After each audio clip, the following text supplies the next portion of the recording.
Do you wake up craving a cup of coffee? Ever wondered why when others can easily go without? Well, a new study out today may hold the answer, revealing that caffeine cravings could all be down to our genetics. Today, nutritionist Dr. Joanna McMillan joins us now to explain. Good morning to you, Joanna. Good morning. So what this study has found, first off, that we all metabolise coffee in a different way. Tell us about that. Well, that's right. Well, we already understood it from previous research that we have a gene that, depending on the variant of the gene that you have, you're either a slow or a fast caffeine metabolizer. So we can actually test that gene now. So I've had mine tested. I know that I'm a fast caffeine metabolizer. So that means I can have quite happily up to 4 cups of coffee a day. But if you're a slow metabolizer of caffeine, if you have more than 2 cups, you're actually at an increased risk of a heart attack. So you're best off to stick to only 1 or 2 cups a day if you drink coffee at all. What's interesting about this new research is that it's actually showing that your coffee habits are related to your genes. So this kind of shows that we're already self-regulating in a way. If you get the feel-good effects of coffee and you don't get any of the more negative effects of coffee, you're more likely to drink it more often, of course.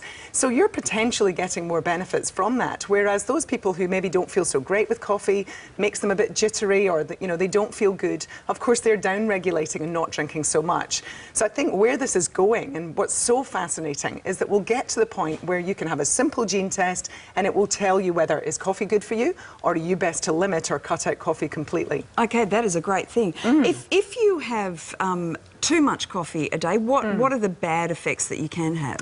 Well, it's in those slow metabolizers. So if you imagine that you're much slower at metabolizing caffeine, the caffeine is having its effect on your body for a longer stretch of time. So, and what these additional gene studies are showing are that for some people, it might increase the risk of certain diseases like a heart attack or so on. But we also know there's research to show that coffee can be good for us. So coffee contains some antioxidants. There's other components in coffee that might be beneficial. And it certainly seems to reduce the risk of type 2 diabetes. It has effects in the brain, so potentially reducing the risk of things like Parkinson's disease.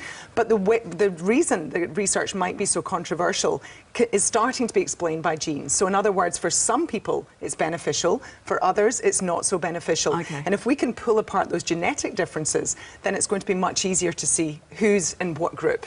I think a lot of people would love to know whether or not they've got a fast or slow metabolism, because that explains so much, including the coffee, but going out to exercise and the amount of food that we eat. How can you get that test done? Yeah, well, there are already a number of different gene tests out there, so do be careful, because they can start getting quite pricey, if you're getting sort of full gene sets. But there's one that's very simple that only looks at nutritional factors, including caffeine, and that's run by participating dietitians. So you can find that one, but there's a number of other gene companies who are offering this sort of thing, and it's from a simple saliva test. Good. So just look online and look what your options are in your area, and it's becoming more and more affordable as more and more people are doing this. Good thing to know. It's fascinating stuff. And great to see you. Thanks, Joanna.